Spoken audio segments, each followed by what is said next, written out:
Hi there, I'm Harvest Crittenden. Welcome to my studio, Acorn Arts. I want to do a video about the very basic beginnings for pointed pen lettering. The setup for pointed pen lettering is a little bit different than it is for broad pen lettering. For broad pen, you are normally working at an angle, and for pointed pen work, you are always working flat. So I want to go over the basic setup, some of the tools, body posture, some of the things that will make a real difference in the success that you have when you're working with a pointed pen tool. I will switch over to close-up mode so that I can show you some of the tools close up. You can see how I grip the pen. You can see how the ink flows onto the paper. But we're going to start here first. One of the most important things that affects your writing is your posture. And people don't like to hear it because we are used to slouching all over everything. But it makes a huge difference. What you need to happen is that your head and shoulders here need to be supported by the spine. In order to have free arm movement, if this is not supported correctly, you are not going to be making smooth letters. It is a physical impossibility.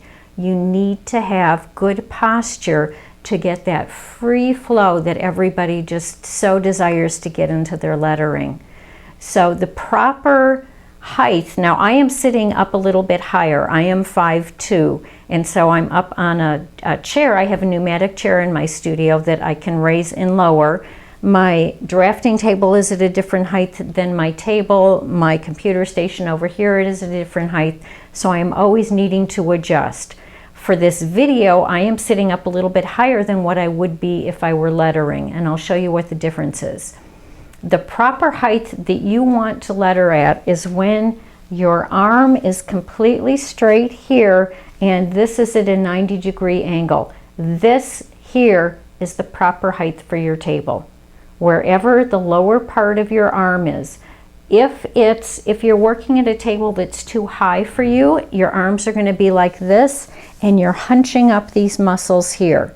If you're working lower, then you're using all of this muscle here to support it, and you can't get any free flow from this motion. So even though I am up here, if I were lettering, excuse me, I'm going to lower this a little bit, this would be the proper height for my arm so that I have absolute free movement here, but that I'm not putting any undue pressure either one way or the other. So if this is not the height of your table, do what I did when I was a kid. Sit on an old-fashioned phone book. Find some book that's this thick. Find a pillow. Find something that will raise you up. If you're able to, a pneumatic chair is great because it automatically adjusts and it stays at that whatever height you set it to, which is wonderful. So that's the first thing, good posture. The second thing is that you need to have the proper setup for your paper here. I have on my desk, and again I will show you this in close-up mode, but I have a blotter paper, and this actually is blotter paper. You can buy it from John Neal Bookseller. You can buy it from Paper and Ink Arts. You can use a newspaper. If you don't have any kind of good blotter paper, you can use 5 or 6 sheets of whatever copier paper or translucent layout paper you're using, but you need to have something that provides a cushion underneath the writing surface. The reason is when you're lettering with a pen, you want the ink to flow beautifully out of the tip of the pen. If this is grinding against a very hard surface, there's no way that you're going to get ink to flow. You need that little bit of a cushion that it can help to pull the ink out and give you very fluid lines. You're also going to wind up grinding your points down much quicker if you are not using any kind of a cushion sheet. So it's very important. It does not have to be actual blotter paper. If you have hot press watercolor paper, that works beautifully. If you have anything that's a smooth writing surface that will allow for just that little bit of cushion, that works wonders. In old-fashioned writing desks, they used to have a leather top. Some of them would have a felt top, but it was felt that was very compressed. It's not what we think of as felt, which is a much cushier surface. So have some kind of a surface underneath your paper. You're going to have whatever writing paper you're going to be using. I'd like you to buy the best that you can afford. Translucent layout paper is wonderful for practicing. Hammermill 28 pound 95 bright, a lot of places carry that now. It's in office supply stores, and I buy it by reams of 500, and I go through a lot of reams of paper while I'm working. It's a very, very smooth surface. I know that John Neal has started making some of his cross drill pads and other things out of this great paper. So it is worth it to give it a try. The next thing I have is a guard sheet. Now, most people in the pointed pen world don't use a guard sheet. I am old school. I was taught the proper form, and for me, it is extremely important that you use a guard sheet. When I go on to dipping in ink, I will show you why.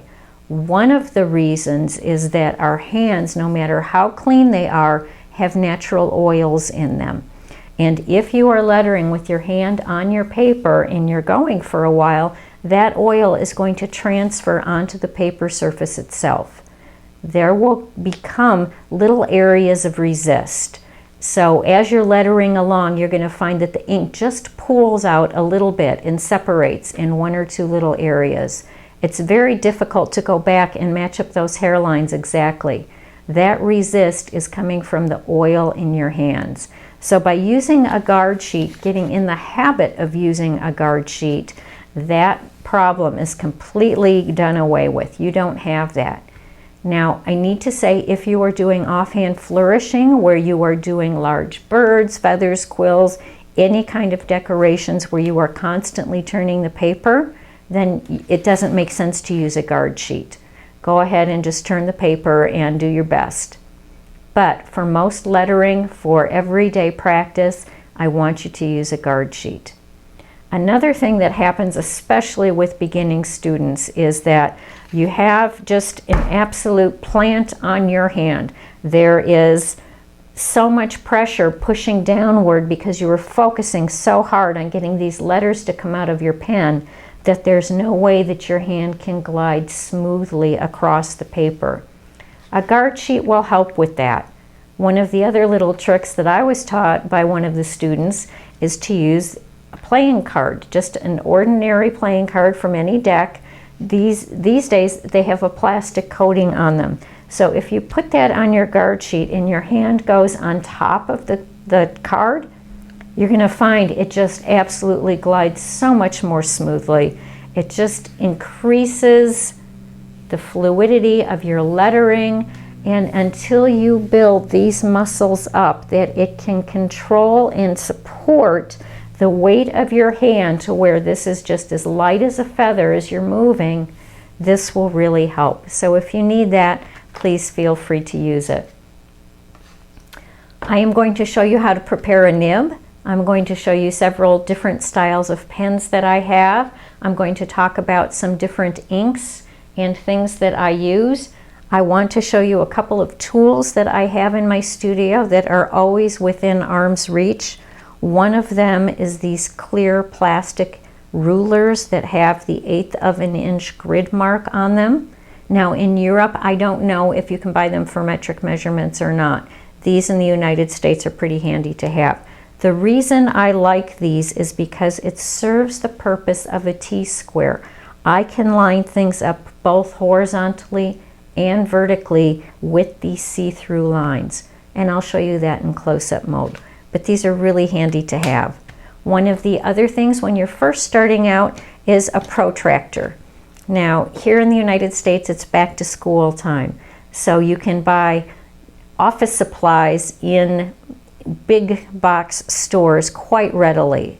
And a protractor is something that kids used to use for geometry class. You can still get them. They only cost $1 or so. But that way you can set the angle of the different lettering slants that you want to write at and easily line up a ruled grid for yourself. So these come in handy. All right, I think I'm going to switch over to close-up mode and show you everything where you can see a very detailed view of it. So thanks. I'll be right back. I'm back in close-up mode so that you can get a better view of the things that I'm using. This is the blotter sheet that I was talking about. It's fairly thick. It's a cardboard. If you have a sheet of Bristol board, that's smooth Bristol board, that would also be a good alternative to use if you don't happen to have blotter paper. Just anything that's going to provide that little bit of cushion for you. These are some additional sheets that I have here. This is translucent layout paper. I had put a guide sheet under here so that you can see that you can still easily see through if you're using translucent layout paper. I also use copier paper more often than anything else, and I don't often use a guide sheet here, but I wanted to show you, for those of you that are beginning students, that you can easily see through it. This is my guard sheet. It is folded lengthwise, folded in half, and the fold goes up, so that you're not, as you're moving your hand, you're not constantly catching it on the open folds of the paper. You want the folded side up. This is a close-up view of a protractor. You can see I can set the angle to whatever the angle. It's here is where the numbers are that I'm looking at. So if I'm doing Spencerian and I'm setting it to 52 to 55, I can line this up here at the top, and then this top part is what gives me that correct angle. This is the see-through ruler that I have everywhere. I have them in all different lengths. I have cut this one down so that it fits in my travel bag, so this one's a little shorter. You normally can get them in either the 12-inch, the 18-inch, and I think they actually come in 24-inch now. This one's cut down just to 8 inches, so it fits in my bag. But I use this constantly. And what I'm talking about lining something up both vertically and horizontally, because I can clearly see where the edge of my paper is right through it. I can line up these thin lines, the thin grid marks here. Let me move this up for you so it's on view. I can clearly see right through here, so I know that I am getting nice, smooth, accurate lines by using one of these. These are some of the pens that I've pulled out that I'm going to show you. I'm going to zoom out a little bit if I can. Whoops, wrong way, excuse me. I have many, many, many beautiful pens that I enjoy using, and I use them all. I really do. I have at least 40 pens. I rotate them so that I use them for different projects. Sometimes my hand just gets tired of one and I'll use a different one for a while, just to kind of get a new feel for the paper. You do not need to have an expensive pen to get good results from pointed pen lettering. You absolutely do not need to. It is a joy to use if you can afford to get one. This pen that I'm using this week, this one here, is from Christopher Held. This one is from Brian Smith and Shin Long. She did the beautiful floral decorations on it. It's really lovely. This one here is a Christopher Yoke pen. You can see that it's got a little crystal at the end, which I just loved. This is a Jake Weidman pen. And this here is one of the most special pens that I own. This was made by Michael Sull and Michael Grady together. This is a branch from Platt Roger Spencer's home where he grew up. And we got permission to take down a branch. There were a few pens made out of that batch, and I absolutely love it. And this little hole here, a little inchworm actually was living in there all the way through when this pen was turned and varnished and crawled out in class, and we found the little guy crawling, tiny little inchworm, and named him Spence, and he lived for another 3 or 4 days. So I love this pen, but I love all my pens, and I do use them. The reason that I have this nib here that I wanted to show you is if you're traveling or just keeping them in your toolkit, reverse your nib. I can't tell you how many times I have reached in for something and given myself a good jab with these sharp pointed nibs, and it just makes so much more sense to just put them in upside down. So if you're traveling, you might want to keep it that way. Okay, the nib itself, the nib that I have in here is a Zebra G nib. It is a snug fit, which is what you want. Now I am gently moving this out side to side. I'm sorry, off camera. And it's taking a bit of pressure. You want that. You do not want these nibs easily sliding in and out. This is a Zebra G nib. When you are holding nibs, it may have looked like I was holding it by the tines, but I was not. I was holding it here by the base. You never want to put any pressure or stress on the two tines. The two tines need to stay in alignment in order for good letters to be formed. And if you're putting pressure on them and one is going out or splaying one way or the other, it's very difficult to get them back in. I usually don't bother with a lot of it. I will just throw it out and go to a new nib if something were to happen. These are Japanese nibs that I do recommend for beginning students. The Zebra G is slightly more pointed and slightly more flexible than the Nico G. For Spencerian lettering, you want a stiff nib because the majority of the lower case is a monoline lower case. There are just a few initials that have shade on them. The capitals are more shaded. The Zebra G is more flexible, but it's also sharper. So unless you have a little bit more experience, you can start catching fibers on the paper if you're digging it in there. So the first thing we're going to do is take a nib. I'm going to pretend that this is a brand new nib, and I'm going to show you how to care for your nib. There are 3 different methods that are used. I'm going to show you all 3. The oldest method is a match, and this was done for years and years and years. And you would simply, I'm going to put this back in here so I can show you. Very gently, it needs to be in its pen holder.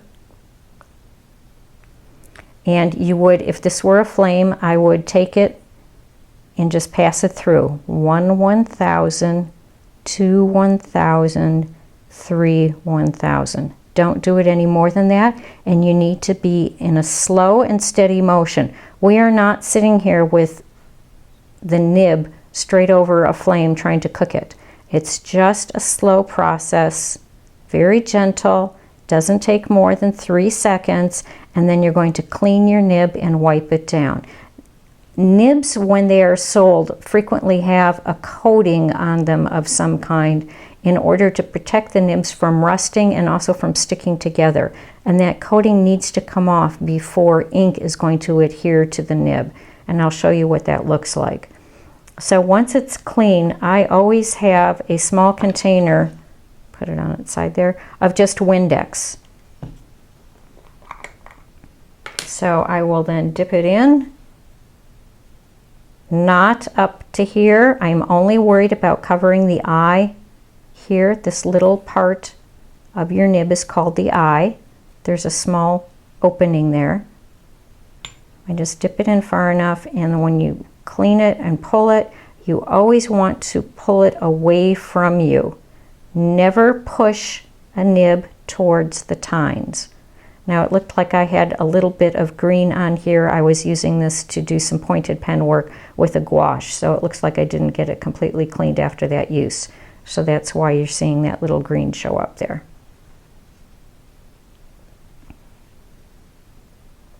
When you are putting your nibs into the pen, a very common question is, how far do the nibs go in?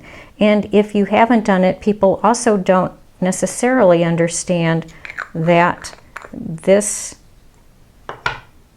here with the eye should be on the top. When it's scooped, that is the bottom part of the nib.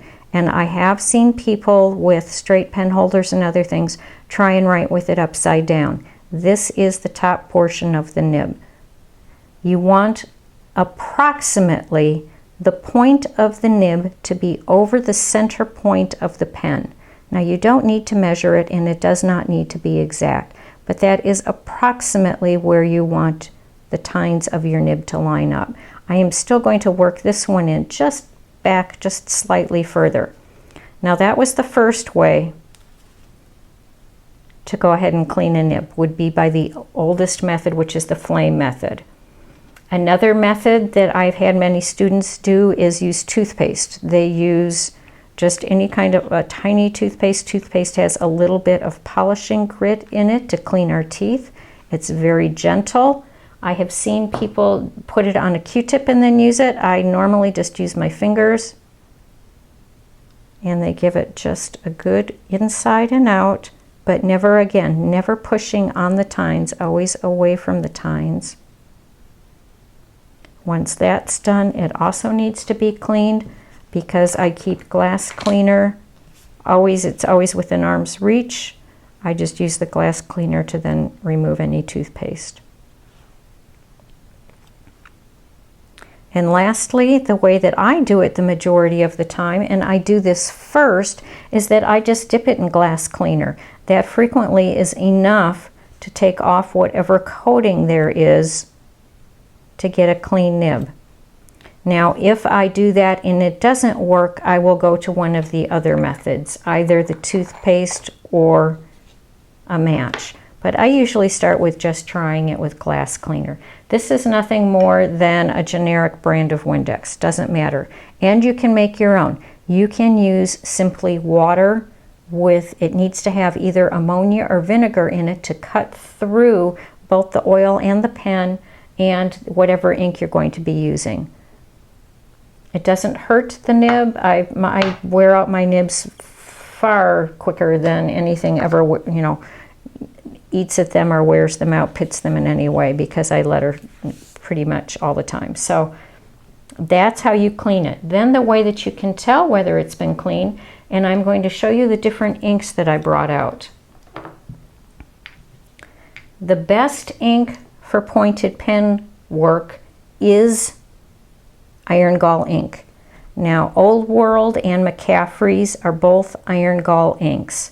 McCaffrey's is also testing a new one now that I'm very excited to be trying, which is a carbon-based ink. And I've had great success with it. I like it very much. But for the most part, you're going to be using an Iron Gall ink if you're doing pointed pen work. These are the inks that are going to give you the finest hairlines. So fine that I can't use them when I'm teaching because the hairlines are so light that the camera often doesn't pick them up. So what I'm using is a Sumi ink. I use Moon Palace Sumi. I do grind stick Sumi sometimes, but not generally for pointed pen work. This is Moon Palace Sumi. I just have it in a little inkwell here, and I dilute it with distilled water, at least 10 to 15%. You can do it slightly more. It just depends on how heavy you want your lines to be. Sumi ink will not produce as fine a hairlines as Iron Gall ink, but they show up on camera better, and if you're ever doing work for reproduction, they're going to show up when they're scanned or photographed. So sometimes there is a reason to use a slightly heavier ink. Another ink that I really like to use is this Vermilion Sumi. It's beautiful to write with. It really is. It's not only is it a nice color, it's just a nice ink. And it's great for practicing, just when you need to change things up a bit. So what I'm going to do is show you, okay, I've got my card out here so you can see. This is what I'm talking about. If you are planting your hand on here and it's not moving, then you can only write 2 or 3 letters at a time, and you have to pick your hand up and move it. That's very tiring, and it also really impedes any smooth flow that you're going to get from any letters that you're producing. So work on lightening up your touch by lightening up the amount of pressure that you're putting on your arm. People think it's only the pressure in your fingers, and it's not. Much of it has to do with the amount of pressure that you're using when you plant your arm. And unless you are practicing every day, some kind of practice drills, you are not going to be building up the muscle sufficiently in your upper shoulder and up into your neck region.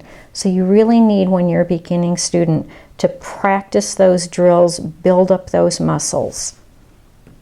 Now, in order to load ink onto a nib, you simply dip it. Now for broad pen, I do not do this. For broad pen, I brush the ink on, but for pointed pen, I dip it. And you want to dip it enough that you have ink covering Let me move it so it's not on the black. You have ink covering that open eye that was in there. Now you can see I am holding this perpendicular, so it's not going to show up well. There is no ink dripping off of my pen, but I have plenty of ink on here. If I had not properly prepared a pen point, it can be very common that the ink is just going to bead up and run right off. And that's because the nib isn't able to accept it and hold it. So that's when you need to go about preparing your nib. And that's how I test it. If I clean my nib in glass cleaner and the ink is still just beading up and running off, then I know I need to go back and clean it better with a different method. Okay, we're going to talk about pen grip. This particular pen, it's a Christopher Held pen, which I love, and it's slightly wider, which works for my hand because I letter so much that it helps me to keep my hand more open, much less cramped, and nearly impossible to get a death grip on it. If you are new, chances are you are holding your pen like this, and these two fingers are pinched together, and you have basically what's called a death grip. You're going to get all these white knuckles, and you're just holding it for all the life you have in you. Stop yourself a few times during your practice periods to make sure that these two fingers are a distance apart. It is resting on my third finger here. I have a permanent callus on this finger that kind of acts as the rest. This also, when we start doing some pen manipulation, if you're doing a swell stroke, if you're doing a flourish, it allows you to rock this using this finger movement here where my thumb is coming up and it's rocking back and forth. Look at the flange, it's going from flat to up. And you can't do that if you have a death grip. Then you're trying to turn your entire wrist and your entire arm. And that's much more difficult to do than it is to simply rock it between these fingers. My thumb is right up next to the brass flange. I tend to hold mine up. I like good control on my pen. I don't hold mine back anymore. I like it right here. Most of the pen holders that you see have kind of this little hourglass shape to them. That's because that's the natural area that your fingers are going to go. Okay? And then just to demonstrate, one of the reasons I like this guard sheet is that when you have ink on your nib, you never just set it down and start lettering. You always test the ink to make sure you're getting a good flow. So if I'm on pointed pen, I tend to do either just a little tick mark, sometimes I'll do a little check mark to make sure it's working in both directions. I am right-handed. I do this in the upper right-hand corner of my guard sheet so that it is always handy, but it's never in the way of the lettering that I'm doing. The pen itself, let's talk about paper angle, excuse me, before I start to write. If you look at this guide sheet that I have under here, these guidelines are at the 52-degree angle mark. In order for me to be working with the pen in my normal hold, I turn these guidelines. It is pretty much facing directly at my heart. It is the center between my two shoulders, and this is where my time lines up, so that as I'm putting pressure on it, the ink is going to flow out smoothly as I put pressure down. If I am rocked up this way, if I am this way, where I'm writing like this and I'm putting pressure on, the tines can't open smoothly and release ink smoothly. So if you're having trouble, it frequently is the way that you're holding your pen and the angle of your paper. So I have these basically pointing at my heart. I'm going to move this up a little bit here. Now the sweet spot for writing is the distance between your two shoulders. You should not be writing further out here to where you can't see my body physically, but I am far extended beyond where my shoulders are, or over here writing this way all hunched up. You lose control of your writing the minute you lose control of your arm. Your arm should not be planted. It should not be beyond what is the area distance between your two shoulders. And then an upstroke is just a very simple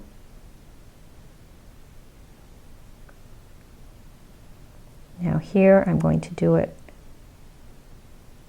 with no pressure, and I'm not trying to make letters. I'm simply trying to show you what it looks like as I'm actually putting pen to paper.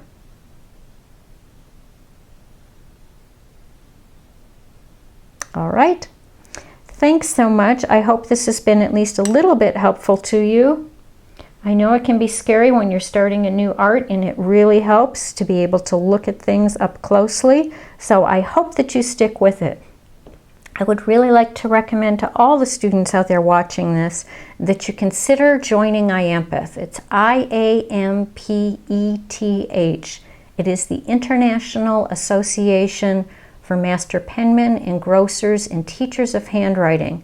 They have a library that is freely open to everybody, and it is phenomenal. It has book after book after book that has been scanned and is fully available for PDF downloads. There's no charge for any of that. Once you become a member, then you start getting the newsletter. So it's a great organization that promotes the pointed pen arts. I can't recommend them enough. I will put their website on the last of this video so that you'll have it there for handy reference. And I hope to see you there sometime. So thanks. Bye.